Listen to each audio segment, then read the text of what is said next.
Moi, je voudrais d'abord, avant de parler du rachat, que j'ai appris d'ailleurs à travers la presse, je voudrais d'abord dire que le secteur des télécommunications se porte très bien.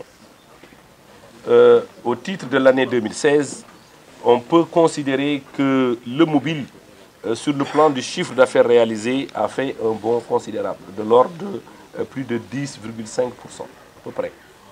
Tigo a eu un bond presque de 15%, le Sonatel Mobile dans l'ordre de 10% et Expresso dans l'ordre de 7%. Donc le secteur se porte très bien, notamment la croissance et le développement du mobile. Seulement, il y a eu quand même quelques points sur lesquels il faut qu'on s'arrête pour regarder.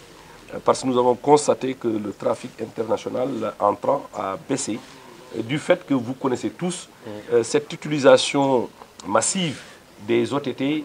Le président de Réseautique en a parlé tantôt dans son discours.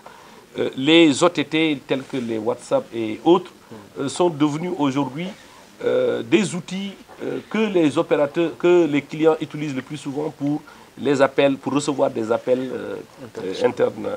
internationaux. Et ça, c'est vraiment, ça s'est fait au détriment du trafic entrant international.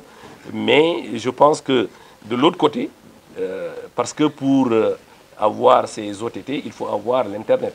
Nous avons vu que l'Internet s'est développé. Les usages de l'Internet sont également développés et c'est ce qui a permis de faire un bond en avant sur ce qu'on appelle le secteur, dans le secteur en ce qui concerne la branche de l'Internet. Maintenant, globalement, nous avons fait la mesure du secteur à la fin du quatrième trimestre, c'est-à-dire à la fin de décembre 2016. On a vu également que sur ce rapport-là, les parts de marché sont en train de bouger. Aujourd'hui, nous avons 52,26% pour Sonatel, 25,86% pour Tigo et 21,87% pour Expresso.